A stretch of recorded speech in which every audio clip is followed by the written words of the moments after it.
4 देखिए, कह रहा है कि ए बी सी एक त्रिभुज है जिसमें ए सी और ए बी पर खींचे गए शीर्ष लंब बीई और सी एफ बराबर है। ये बीई और सी एफ अब की बार शीर्ष लंब बराबर है, तो हमें यहाँ साबित करके दिखाना है कि त्रिभुज ए बी ई सर्वांगसम है ए सी एफ के, A B A C F के सर्वांगसम है।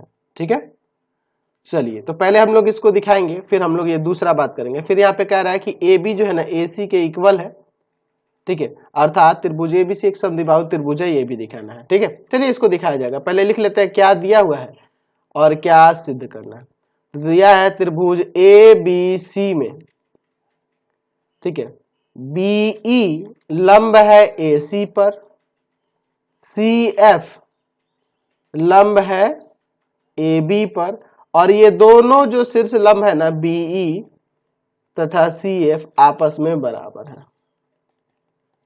ठीक है, बी और ये सी एफ बराबर दिया है, तो सिद्ध करना है।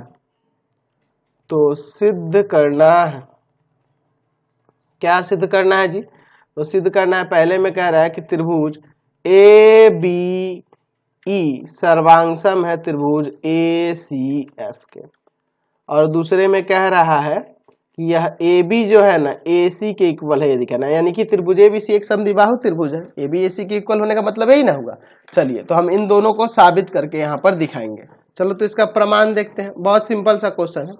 चलते हम लोग त्रिभुज जिसको सर्वांगसम करना है ए बी ई तथा त्रिभुज ए सी एफ में, इन दोनों त्रिभुजों में देखते हैं। तो हम लोग तीन चीजें देखेंगे ना, तो एक तो ये लंब के कारण 90-90 हो जाएंगे, एंगल ए उभयनिष्ठ हो जाएगा, और बी बराबर सी एफ दिया ही है, तो सर्वांगसम नहीं हो जाएगा? हो जाएगा हमारा।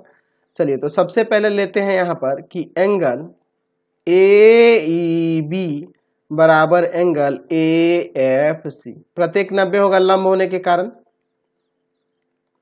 दूसरा चीज क्या हो जाएगा, तो यहाँ पे ले सकते हैं कि एंगल ए बराबर में एंगल ए, ये उभयनिष्ठ है, दोनों त्रिभुजों में है। तीसरा क्या हो जाएगा, तो तीसरा हमारे पास दिया हुआ है कि यह बी जो है ना सी एफ के इक्वल है। ठीक है, तो यहां से त्रिभुज सर्वांगसम नहीं हो जाएगा, त्रिभुज ए बी ई सर्वांगसम हो जाएगा त्रिभुज ए सी A B A C F के।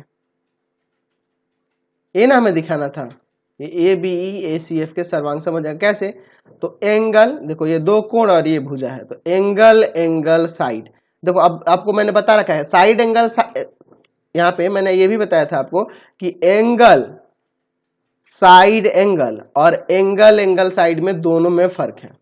ठीक है, तो यहाँ पे देखिए दो कोण हो रहे हैं, और उसके साथ वाली अगर भुजा, दो कोणों को बनाने वाली जो भुजा इंक्लूड होती है, तब उसे एंगल साइड एंगल लिखते हैं, और नहीं तो अगर कोई दूसरा कोई भुजा हो जाता है तो उसे एंगल एंगल साइड सर्वांग समता लिखेंगे। यही फर्क मैंने आपको बता रखा था, प्रमेय साबित करने में ही आपको बताया था। तो ये सर्वांगसम हो गया, और जब सर्वांगसम हो गया तो यहाँ से ए बी इक्वल टू ए सी नहीं हो जाएगा, ए बी ए सी के इक्वल। कैसे, तो सी पी सी टी से, समझ रहे ना। तो ये ए बी ए सी के इक्वल हो गया, तो यहाँ लिख सकते हैं कि अर्थात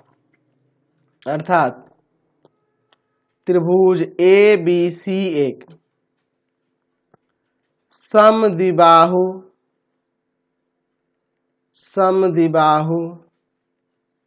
त्रिभुज है। ठीक है, क्वेश्चन नंबर 5।